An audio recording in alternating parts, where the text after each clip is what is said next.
Assalamualaikum warahmatullahi wabarakatuh. Bertemu lagi dengan Ibu Yulia Annisa. Ini Ibu akan menjelaskan mengenai materi wudhu, tayamum, dan mandi wajib. Pertama, Ibu akan menjelaskan mengenai pengertian wudhu. Wudhu menurut bahasa artinya bersih dan indah. Sedangkan menurut syara, wudhu adalah membersihkan anggota wudhu dengan air suci disertai niat untuk menghilangkan hadas kecil sebagai syarat sahnya pelaksanaan sholat, tawaf, atau ibadah yang lainnya.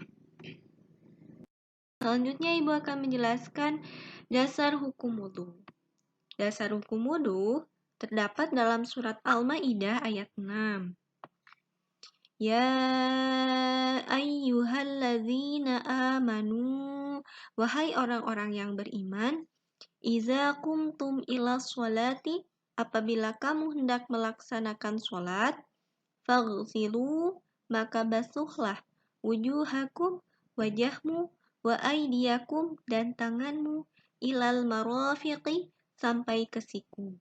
Wamsahu, dan sapulah biru'usikum, kepalamu, wa arjulakum, dan basuh kedua kakimu, ilal ka'bain, sampai ke kedua mata kaki. Jadi pada ayat ini dijelaskan jika kita berwudu yaitu membasuh wajah, membasuh tangan sampai ke siku, mengusap sebagian kepala, dan membasuh kedua kaki sampai mata kaki. Itu pengertian tayamum. Tayamum berarti sengaja atau menyengaja. Arti tayamum secara ilmu fikih adalah menyengaja menggunakan permukaan tanah untuk bersuci, untuk memperbolehkan segala yang dibolehkan dengan wudhu dan mandi, dengan cara menyapu muka dan kedua tangan hingga dua siku menurut cara tertentu. Nah, pada saat bagaimana tayamum diperbolehkan? Pada saat kita tidak mempunyai air.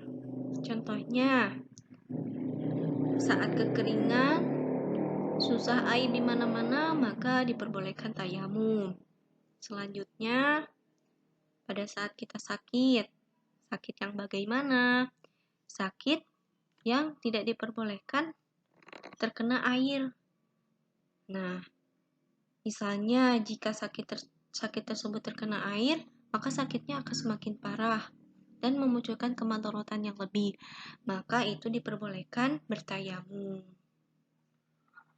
Selanjutnya, dasar hukum tayamum terdapat dalam surat Al-Maidah ayat 6, yang artinya, maka jika kamu tidak memperoleh air, maka bertayamumlah dengan debu yang baik atau suci. Usaplah wajahmu dan tanganmu dengan debu itu. Allah tidak ingin menyulitkan kamu, tetapi Dia hendak membersihkan kamu dan menyempurnakan nikmat-Nya bagimu, agar kamu bersyukur.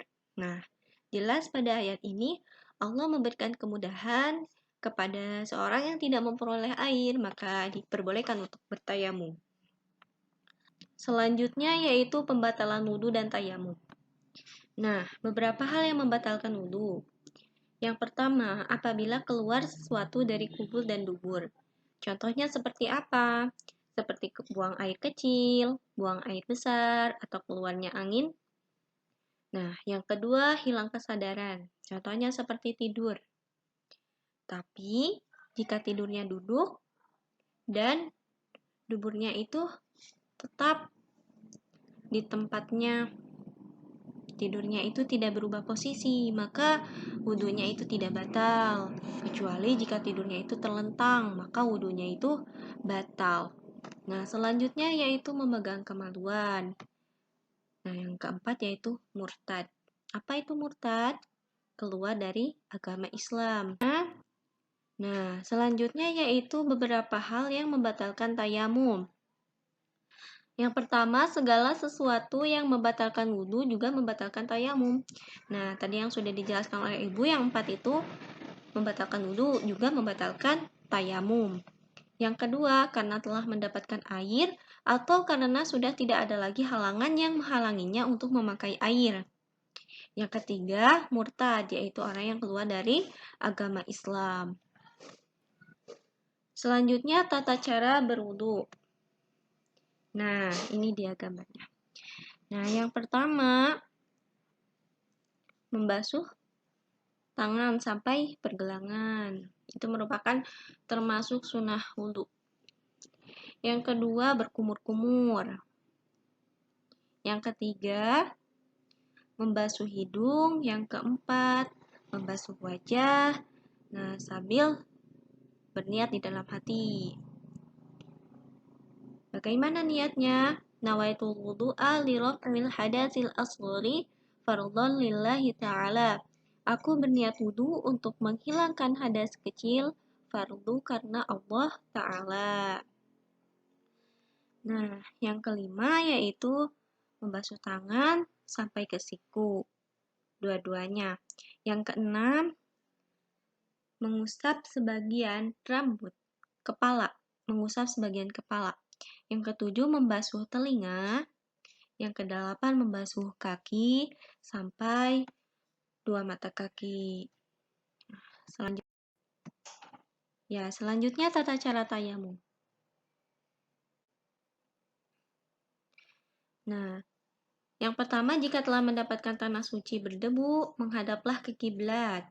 Yang kedua, letakkan tangan ke tanah suci berdebu sambil berniat untuk tayamum disertai dengan mengucapkan basmalah. Nah, bagaimana niat tayamum? Yaitu nawaitu tayamuma istibahat taswalati fardhan lillahi ta'ala. Aku berniat tayamum untuk diperbolehkan melaksanakan sholat fardu karena Allah Ta'ala. Setelah menyentuh tangan, lalu tangannya ditepukan 1 kali dan tiup. Setelah itu, usapkan kedua telapak tangan pada wajah. Nah, seperti pada gambar. Kemudian, letakkan lagi tangan ke tanah yang suci tadi. Lalu, tangannya ditepukan 1 kali dan ditiup. Setelah itu, usapkan kedua telapak tangan kanan pada tangan kiri sampai siku dan telapak tangan kiri pada tangan kanan sampai siku secara bergantian. Nah, yang kelima, tartib di antara dua usapan. Maksudnya bagaimana? Maksudnya yaitu harus berurutan antara mengusap muka lalu mengusap kedua tangan. Nah, yang selanjutnya yaitu ketentuan mandi wajib. Pengertian mandi wajib. Mandi wajib dalam bahasa Arab disebut ghusl. Menurut bahasa, mandi adalah mengguyurkan air pada sesuatu. Sementara itu, mandi menurut syara adalah menuangkan air suci pada seluruh badan disertai niat mandi wajib. Sebab mandi wajib itu ada berapa? Di antaranya, keluar air mani, meninggal dunia, haid dan nifas, serta melahirkan. Selanjutnya yaitu rukun mandi wajib. Yang pertama niat, dan yang kedua mengalirkan air ke seluruh tubuh.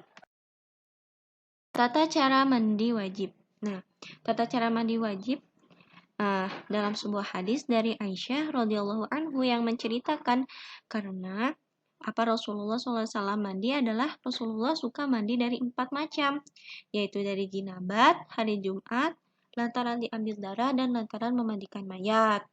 Bagaimana tata cara mandi yang dilakukan Rasulullah? Nah, yang pertama dimulai dengan mencuci kedua tangan sebanyak 3 kali. Setelah itu membasuh kemaluan. Kemudian berwudu secara sempurna, seperti akan melaksanakan sholat. Nah, setelah itu menuangkan air ke atas kepala sebanyak 3 kali, seraya menyelingi rambut agar air sampai membasahi urat-uratnya. Jadi, tembus air ke kepala itu. Terakhir, mengalirkan air ke seluruh badan dimulai dari sebelah kanan, lalu ke kiri tanpa mengabaikan 2 ketiak. Bagian dalam telinga, pusar, jari-jari kaki. Nah, itu jangan sampai terlewati, serta menggosok seluruh anggota badan. Ya, cukup sekian materi dari Ibu. Terima kasih, mohon maaf bila masih banyak kesalahan dan kekurangan. Semoga bermanfaat ya anak-anak. Wassalamualaikum warahmatullahi wabarakatuh.